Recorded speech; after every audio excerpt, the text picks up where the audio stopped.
कामचोर देवरानी। एक बार की बात है, सुषमा अपने पूरे परिवार के साथ खुशी खुशी मोहन नगर में रहती थी। उसकी दो बहुएं थी, पल्लवी और शिवानी। एक दिन दोनों बहुएं रसोई में काम कर रही होती है कि तभी उनकी सास सुषमा उन्हें बुलाती है। अरे बहू, जरा इधर तो आना। शिवानी, जरा जाकर देखना सासू माँ क्या कह रही हैं। दीदी आप ही देख लो ना जाकर, आपको भी तो सुनाई दे रहा है। अरे मैं आटा गूंद रही हूँ ना, तुम चली जाओ। हाँ तो मैं भी तो सब्जी काट रही हूँ ना दीदी। अरे बहू जल्दी आओ। ओह, ये तो जाएगी नहीं, मैं ही जाकर देखती हूँ कि क्या करना है। पल्लवी सुषमा के कमरे में जाती है। जी मम्मी जी, क्या हुआ? शाम को घर पर कुछ मेहमान आने वाले हैं, तो तुम अच्छा सा खाना बना लेना बहू। ठीक है मम्मी जी, आप बता दीजिए क्या क्या बनाना है और कितने लोग आ रहे हैं। सुनील की मौसी जी और उनका पूरा परिवार आ रहा है। कुल मिलाकर 3 लोग और हमें मिलाकर हुए 9 लोग। तो अभी से ही तैयारी करना शुरू कर दो। और हाँ, घर की सफाई भी कर देना, हाँ अच्छे से। जी मम्मी जी, सब काम हो जाएगा, आप चिंता मत कीजिए। पल्लवी शिवानी को घर में मेहमान आने वाले हैं इसके बारे में बताती है। क्या 9 लोगों का खाना बनाना होगा, घर की सफाई करनी है? बाप रे, सासू माँ ने तो हमें घर की नौकरानी ही समझ कर रखा है। ऐसा नहीं बोलते शिवानी, हम इस घर की बहू हैं और घर के काम करना हमारा फर्ज है। दीदी तो है ही सासू माँ की चमची, जब देखो सासू माँ सासू माँ। मैं तो इतना सारा काम नहीं करने वाली।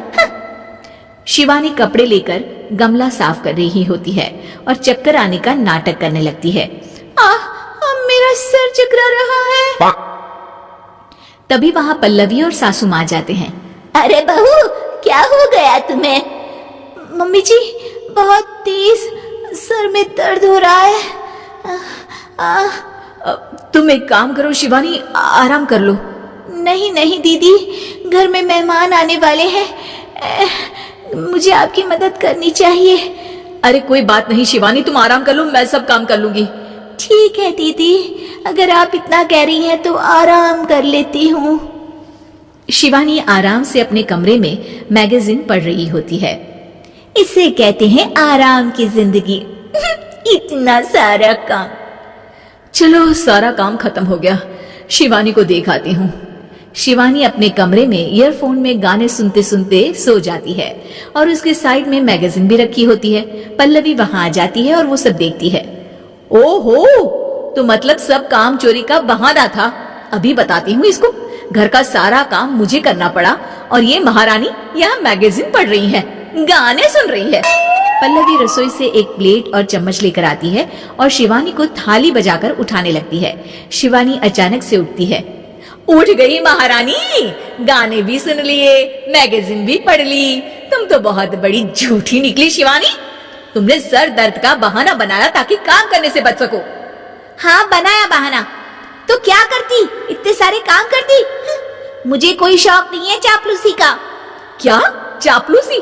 तुम्हें लगता है कि मैं सारे काम चापलूसी के लिए कर रही हूँ? और नहीं तो क्या। तभी वहाँ सासू माँ आ जाती हैं। अरे बहू, वो लोग बस आने ही वाले हैं, तुम तैयारियां कर लो। जी सासू माँ, तुझे तो मैं बाद में देखती हूँ। सब खाना खाने बैठते हैं और खाना शुरू करते हैं। तभी सुनील की मौसी बोलती है। वाह भाई वाह, खाना तो बहुत ही अच्छा बना है सुषमा जी, एक एक चीज में क्या स्वाद है। ये सुनकर शिवानी मुंह बना लेती है। उसे अपनी जेठानी की इतनी तारीफ रास नहीं आती। आपकी बहुएं तो बहुत ही अच्छा खाना बनाती हैं। हाँ, बनाती तो दोनों ही अच्छा है, पर आज ना ये सारा खाना बड़ी बहू ने बनाया है। छोटी बहू की तबीयत ठीक नहीं थी, सो इसलिए। मानना पड़ेगा सुषमा जी, आपकी बड़ी बहू तो बहुत ही गुणवान है। पल्लवी की तारीफ सुनकर शिवानी को जलन होती है। पल्लवी ये सुनकर खुश हो जाती है और शिवानी की तरफ देखकर उसे चिढ़ाती है। कुछ देर बाद मेहमानों के जाने का वक्त हो जाता है। मौसी जी सबके लिए उपहार लाई होती है। वो सबको शगुन के पैसे देती हैं और अंत में पल्लवी के पास आती है। तुम्हारे लिए शगुन का लिफाफा तो है ही, पर बहू तुम्हें एक और उपहार भी मिलेगा इतना अच्छा खाना बनाने के लिए। मौसी अपने सोने के कंगन निकालकर पल्लवी को पहना देती है। ये लो, ये मेरे मनपसंद कंगन है, अब से ये तुम्हारे हुए। धन्यवाद मौसी जी। ये देखकर शिवानी तो पूरी तरह से जल जाती है और गुस्से से रसोई में चली जाती है। तभी वहां पल्लवी आ जाती है और उसे अपने कंगन दिखाने लगती है। देवरानी जी, अब आपका सर दर्द ठीक तो है ना?